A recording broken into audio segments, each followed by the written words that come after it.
Operation Sindoor పేరుతో చేపట్టిన దాడుల్లో 100 మంది వరకు ఉగ్రవాదులు హతమైనట్టు రక్షణ శాఖ మంత్రి రాజ్నాథ్ సింగ్ అధికారికంగా ప్రకటించారు. ఈ సంఖ్య మరింత పెరగవచ్చని తెలిపారు. ఈ నష్టానికి అక్కడితో బ్రేకులు పడలేదు. పాకిస్తాన్ ఆర్మీ కూడా తీవ్రంగా నష్టపోయింది. పాకిస్తాన్ ఎయిర్ డిఫెన్స్ మిసైల్ ప్రయోగ కేంద్రం HQ-9 భారీగా దెబ్బతింది. చైనా అందించిన సాంకేతిక పరిజ్ఞానంతో పాకిస్తాన్ ఈ ఎయిర్ డిఫెన్స్ మిసైల్ అని అభివృద్ధి చేసుకుంది.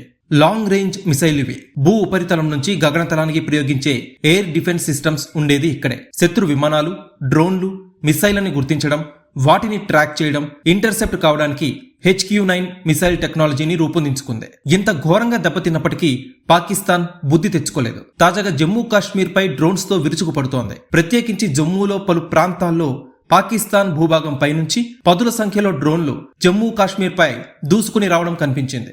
డ్రోన్లతో దాడికి దిగింది పాకిస్తాన్ ఆర్మీ.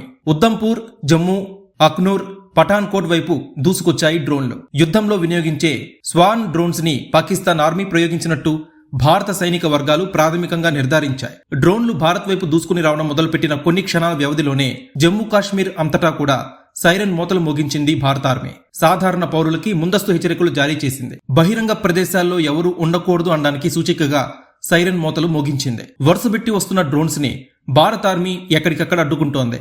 వాటితో ఇంటర్సెప్ట్ అయింది. అత్యాధునిక సాంకేతిక పరిజ్ఞానంతో కూల్చివేస్తోంది. అదే సమయంలో బ్లాక్అవుట్ ని కూడా నిర్వహించింది. చీకటి ఆవరించిన జమ్మూ కాశ్మీర్ గగనతలంపై డ్రోన్లు దూసుకువచ్చే వీడియోలు సోషల్ మీడియాలో వైరల్ అవుతున్నాయి. అంతకుముందు సరిహద్దు గ్రామాలపై పదే పదే మోర్టార్ షెల్స్ తో దాడులకు దిగుతూ వచ్చింది పాకిస్తాన్.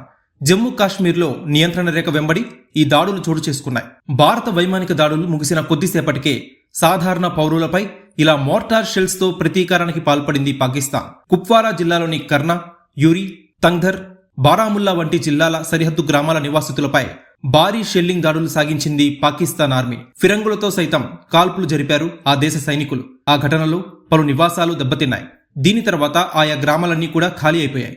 స్థానికులు బంకర్లకు తరలి వెళ్లారు. మరికొందరు సురక్షిత ప్రదేశాలకు వెళ్లిపోయారు. తంగ్ధర్లో భారీ నష్టం సంభవించింది. పలు నివాసాలు ధ్వంసమయ్యాయి. కొన్ని మంటల్లో చిక్కుకున్నాయి.